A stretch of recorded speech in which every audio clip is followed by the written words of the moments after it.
Danger.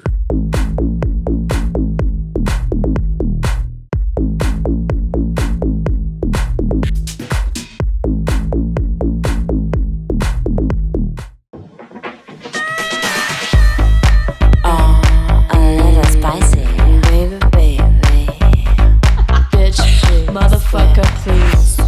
I like it. Come on, taste more.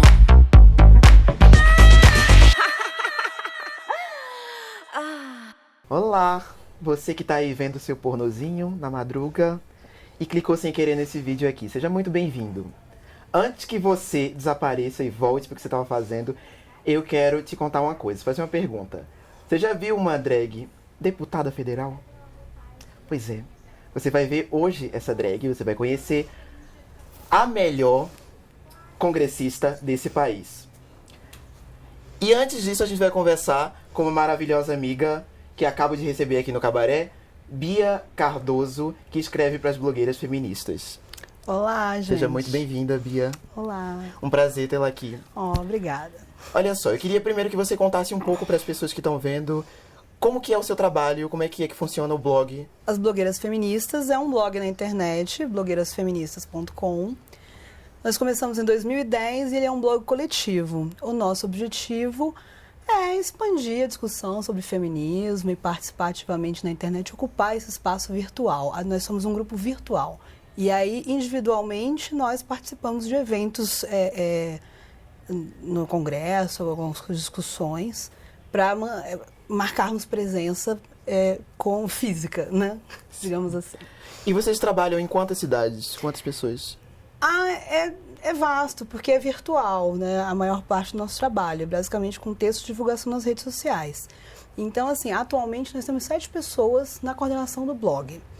E essas 7 pessoas, cada uma mora em uma cidade diferente. A gente tem gente em Lisboa, no Canadá, na França, Curitiba, São Carlos, eu aqui. Todas brasileiras? Todas brasileiras. Bom, vocês têm um alcance gigantesco, vocês têm altas curtidas lá no Facebook. Obrigada, né? Inclusive uma minha. Bem, eu queria saber como é que você... Aqui em Brasília você acompanha muita coisa que as outras blogueiras não podem acompanhar pessoalmente, né? Isso. E você acompanhou no ano passado alguns casos de lesbofobia, de discriminação contra a mulher. Você poderia falar um pouquinho sobre eles pra gente? Exatamente. Ano passado em Brasília nós tivemos várias denúncias, né, de casos de lesbofobia. Uma das mais que ficaram famosas foi uma que ocorreu no Balaio Café, que é um espaço conhecido por ser LGBT. Então a gente fica bem assustada que até nos espaços conhecidamente LGBT as pessoas não têm mais nenhum pudor de agir violentamente. Sim. Contra alguém apenas por causa da sua sexualidade.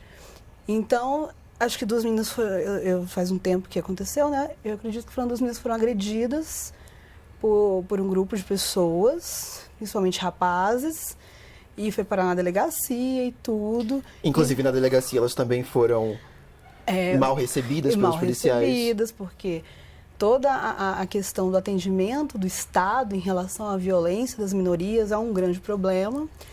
E nós acompanhamos esse caso, nós divulgamos, porque realmente a gente tem que combater esse tipo de coisa e fazer uma resistência forte em relação a isso, porque cada vez mais, infelizmente, nós temos reações mais violentas ao extremo. É fundamental lembrar também que muita da LGBTfobia é praticada por pessoas LGBT, sim.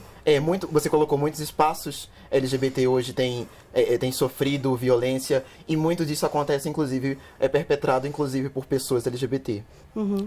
Inclusive, as lésbicas e as trans têm uma grande crítica ao movimento LGBT brasileiro, que elas chamam de GGGG. Sim.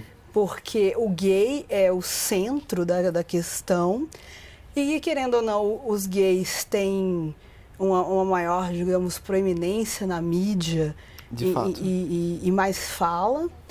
Então, assim, realmente é um problema. As lésbicas são muito invisibilizadas. Muito. E as trans são muito jogadas de escanteio.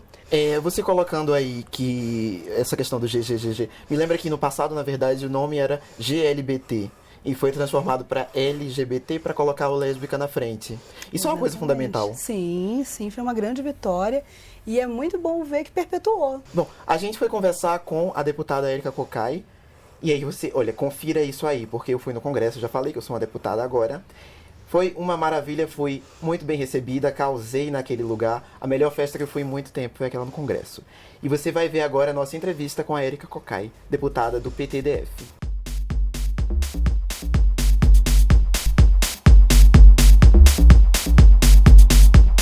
Olha só, eu sou uma mulher poderosa mesmo, hein? Eu tô aqui na frente do Congresso Nacional. A gente vai entrar na Câmara dos Deputados para conversar com a deputada Érica Cocai. Ela é uma das que mais trabalha com relação aos LGBT e as minorias nesse país. E a gente vai encostar ela na parede para saber o que tem sido feito, o que não tem sido feito com relação às nossas vidas.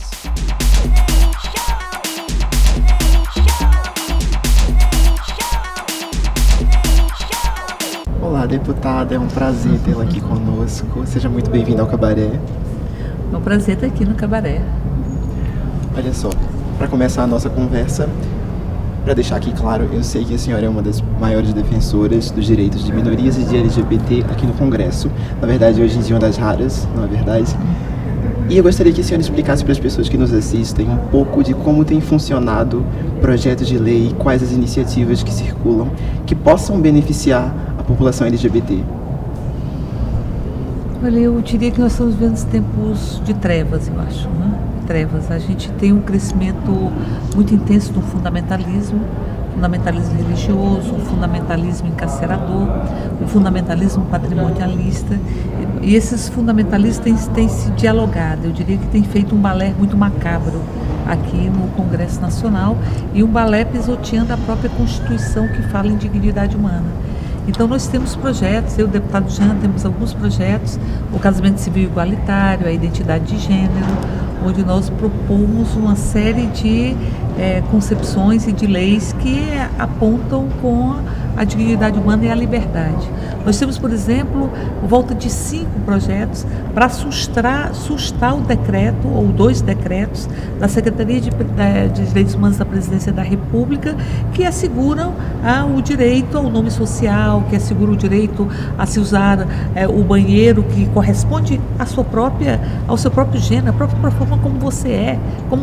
E a senhora que é da bancada do governo, há muitas críticas de militância LGBT a respeito de que o governo não tem facilitado também, não tem trabalhado adequadamente pelos LGBT, pelas pessoas LGBT. Inclusive, nós ouvimos muitos protestos de algumas das pessoas que participam do programa nesse sentido. O que a senhora pode declarar com relação a isso?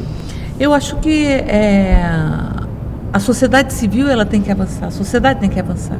E o governo avança de acordo com o ritmo estabelecido pela própria sociedade. O governo avançou no Conselho, criou o Conselho LGBT, o Conselho tem funcionado, esses decretos partem do Conselho, o Conselho tem funcionado com alguns avanços, mas é preciso que nós tenhamos uma determinação de enfrentar toda sorte de preconceito e particularmente o preconceito LGBT. E acho que a gente tem feito essa discussão. Nós acabamos de ter uma reunião com representantes do governo na perspectiva de que a gente construa uma política onde nós possamos livrar a sociedade de toda sorte de discriminação, porque a discriminação ela tem o mesmo DNA, não é? A discriminação homofóbica, ela dialoga e ela tem o mesmo sentido da discriminação racista, adultocêntrica ou machista, sexista. E uma coisa que eu penso é que a gente deveria tirar os movimentos das caixinhas, eu diria. A gente deveria juntar o movimento LGBT com o movimento das mulheres, com o movimento, enfim, da igualdade, todos os movimentos que lutam pelo direito de ser, pelo direito de ser, pelo direito de ser, pelo direito de ser. Agora voltando, a Érica mobiliza uma série de questões. Eu queria que você, do ponto de vista estritamente feminista, eu queria que você me colocasse o que tem passado ou não passado, o que tem tramitado, na verdade, no Congresso, como, por exemplo, o Estatuto do Nascituro, enfim, que são algumas atrocidades, né? Antes disso, vou até falar da Érica, já que a gente acabou de ver a entrevista com ela. A Érica apoiou 2 projetos muito importantes para o feminismo, que foi a PEC das domésticas, onde ela atuou ativamente, e ela é a favor do aumento da licença paternidade, Sim. Que é também uma pauta que a gente apoia. para os homens também participarem mais da questão do cuidado com as crianças. E dentro da pauta LGBT do Congresso, ela também está contra o Estatuto da Família, que é o estatuto que pretende dizer que família é só homem e mulher, 2015, hello. Né? Não sei em que mundo as pessoas vivem.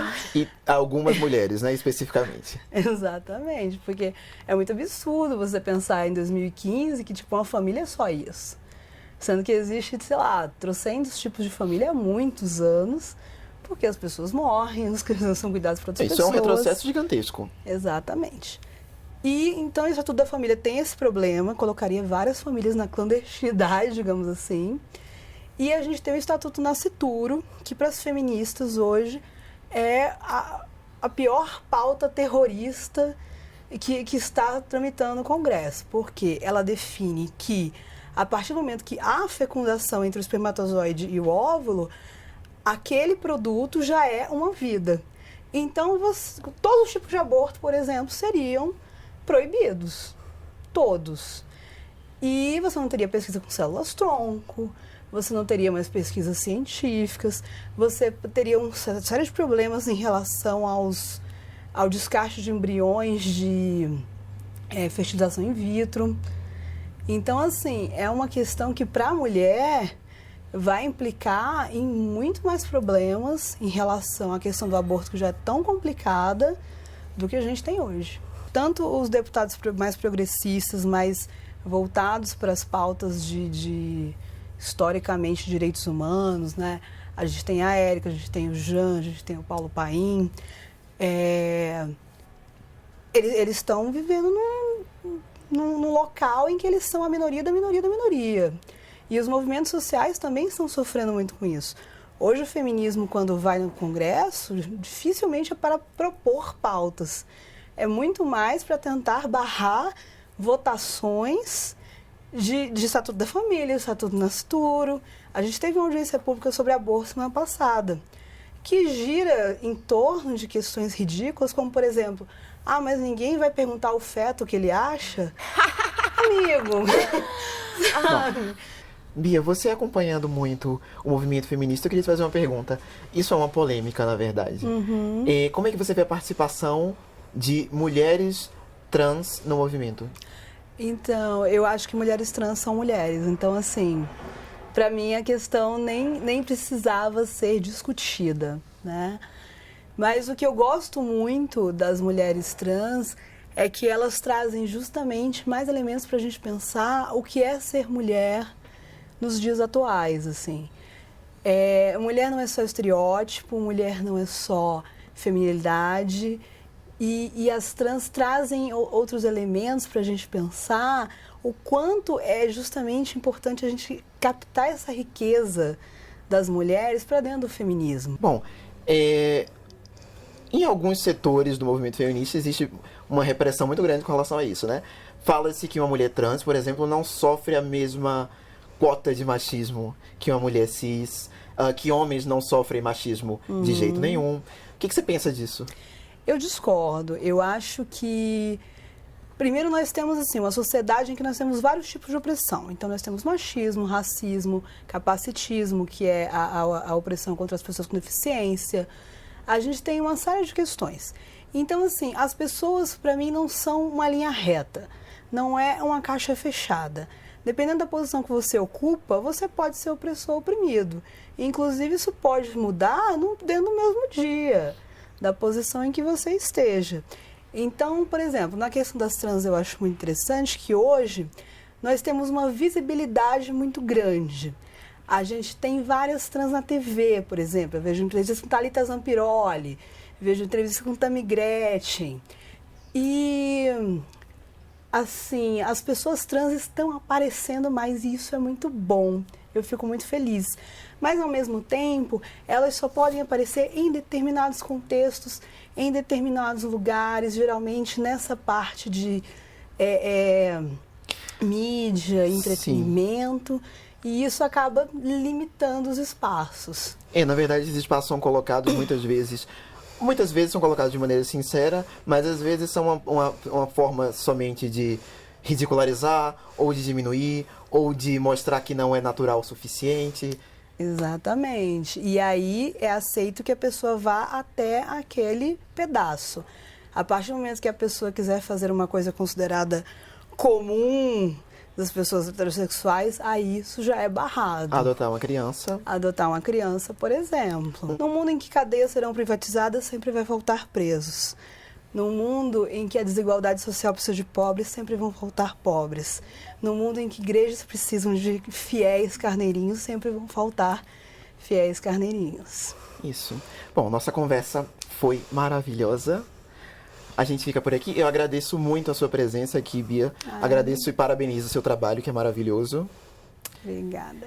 Bom, o Cabaré hoje se despede e a gente se vê na próxima semana, gente. Um beijinho.